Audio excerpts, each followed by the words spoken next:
Hello everyone, back again with another short update on Project Vampyre Resurrection.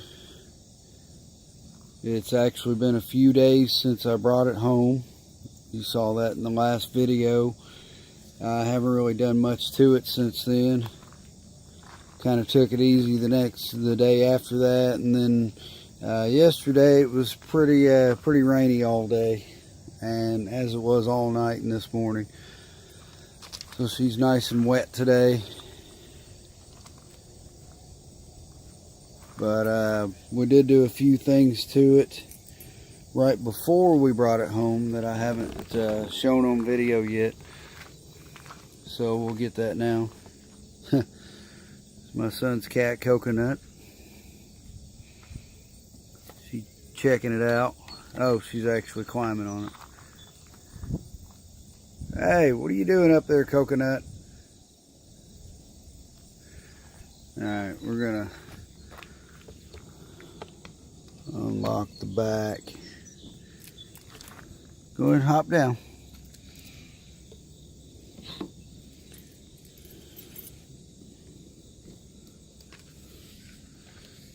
And let's get the tailgate open.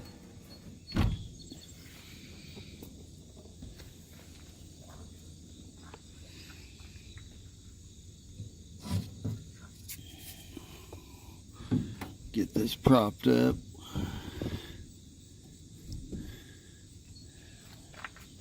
And one of the things we did was I actually installed the second battery in that corner, which, trust me, was not necessarily an easy task. Right now I do have it unhooked, but it's in there. The negatives hooked up, positives are not. I have those taped up for now, unhooked. And the reason I did that was because the cooling fans right here run all the time when the battery's hooked up. I'm not sure if it did that before. I would assume it had to have. I don't really think that could have changed on its own. The previous owner didn't really know, so I'm gonna have to definitely do something so I can actually put some marks on the edge of the coffin here, getting that battery in there. It's pretty heavy in that short confined space there. But like I said, the cooling fans run constantly when that's hooked up, and obviously with it parked, I can't leave it like that. So I think I'm gonna end up having to put a little switch or something to turn those cooling fans on and off. Okay, and another one of the small things that we actually did, well, my amazing wife did it, is she reinstalled the rear view mirror. The adhesive had worn out over time, probably sunlight hitting it and all that, just being old. But she actually put a new adhesive pad on that and got that on really good. It's pretty cool. You can see the cross in the rear view there. I actually have a sun shield in the front window to protect the dash, where the dash was starting to develop a few small cracks. I'm trying to keep them from getting worse.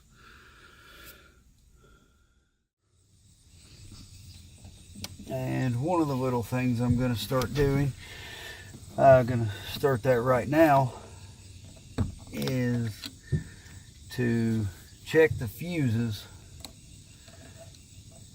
for the stereo system, because We tried to fire the system up the other day. This EQ has power, but these 2 amps have no power to them.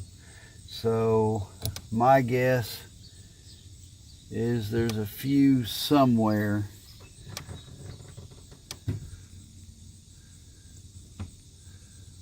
and that one appears to be good as well.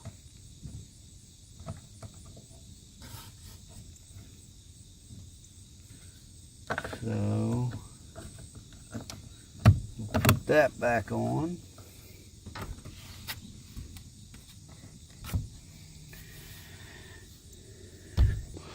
And there's also an inline fuse back here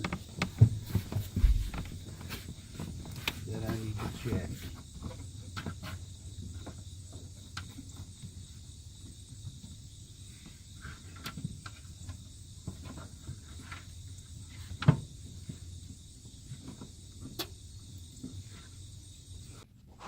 Okay, so I actually just checked this 80 amp fuse and it appears to be good as well.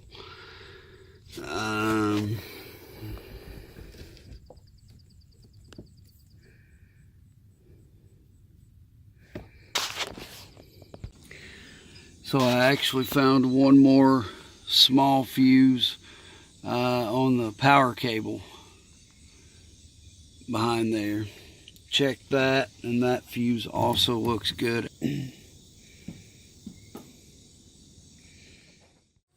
So I was also going to check the fuse under the hood, but this actually does not have a fuse in it. I can't believe I didn't notice that before, but I haven't really gotten around to checking fuses yet.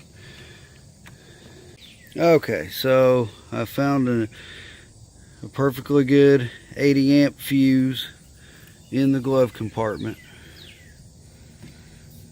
Take this off.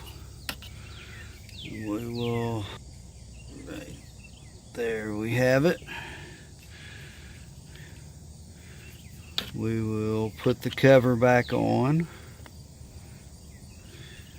I want to double check and make sure that's, yes, make sure that's all the way in. Put the cap back on. And we should be able to try the system now and see what happens. Okay, so put the fuse back in under the hood. You saw that. Checked all the other fuses that go to the system. Every fuse is good.